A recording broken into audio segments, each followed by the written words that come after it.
Why Judah?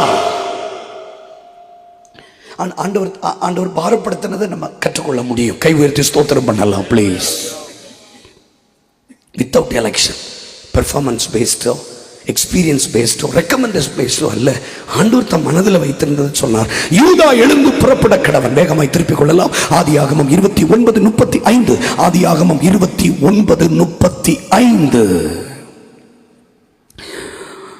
ஆதியாகமம் 20 ஏதோ ஆழமான விஷயம் இதுல இருக்க போய் தான் ஆண்டவர் பேச வைக்கிறார். ஆதியாகமம் 29:35 ஒருவர் ப்ளீஸ் வாசிக்கலாம். ஆதியாகமம் 29:35. மறுபடியும் அவள் கர்ப்பவதி ஆகி ஒரு குமாரனை பெற்று இப்பொழுது கர்த்தரை துதிப்பேன் என்று சொல்லி அவனுக்கு யூதா என்று பெயரிட்டாள். அடுத்த வார்த்தை சேர்ந்து படிக்கலாம். பிற்பாடு அவளுக்கு பிள்ளை பேரு நின்று போயிட்டு. சேர்ந்து வாசிக்கலாம். பிற்பாடு அவளுக்கு, கொஞ்சம் சத்தமா தான் பேசுங்களேன். பிற்பாடு அவளுக்கு பிள்ளை பேரு நின்று போயிற்று. இப்போ கவனிங்க, 32வது வசனத்திலிருந்து வாசிக்க வேண்டாம். லேயாள் கர்ப்பவதியாகி ஒரு பிள்ளையை பெற்றாள். அவளுக்கு ரூபன் என்று பெயரிட்டாள். ரூபன். அடுத்து கர்ப்பவதியாகி ஒரு பிள்ளையை பெற்றாள். சிமியோன் என்று பெயரிட்டாள். அடுத்து ஒரு பிள்ளையை பெற்றாள். லேவி என்று பெயரிட்டாள். அடுத்து ஒரு பிள்ளையை பெற்றாள்.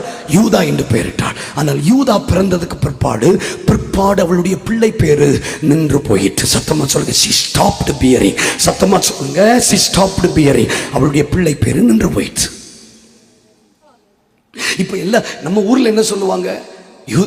ரூபன் பிறந்த நேரம் சிமியோன் பிறந்தான். சில பிள்ளையினுடைய பிறப்பு இன்னொன்னு பிறக்கும்.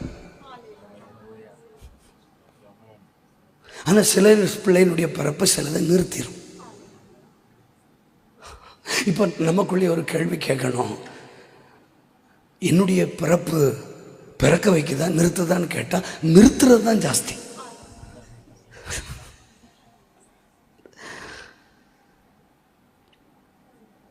ரூபன் பிறந்த நேரம் சிமியோன் பிறந்தான். எங்க ஊர்ல சொல்லுவாங்க, அந்த பிள்ளை பிறந்த நேரம் அவங்க அப்பாவுக்கு வேலை கிடைச்சது. இந்த பிள்ளை பிறந்த நேரம் அவங்க அப்பா வெளிநாடு போனார், சாக்லேட் வாங்கிட்டு வந்தார். சிமியோன் பிறந்த நேரம் லேவி பிறந்தான். லேவி பிறந்த நேரம் யூதா பிறந்தான். ஆனா யூதா பிறந்த நேரம் there is no testimony. பிள்ளை பேர் நின்று போயிற்று. நான் ஊழியத்தில் வந்தது இன்னொரு ஊழியத்தை பிறப்பிக்கவே அல்லாமல் நிறுத்துவதற்கல்ல. கொஞ்சம் நீங்க விட்டு கொடுக்கணும் ப்ளீஸ். என்னுடைய பிறப்பிப்பதற்கு நான் ஒரு தேவ சத்தம் நான் கேட்டேன். தைரியமா நான் சொல்றேன், this place will give birth.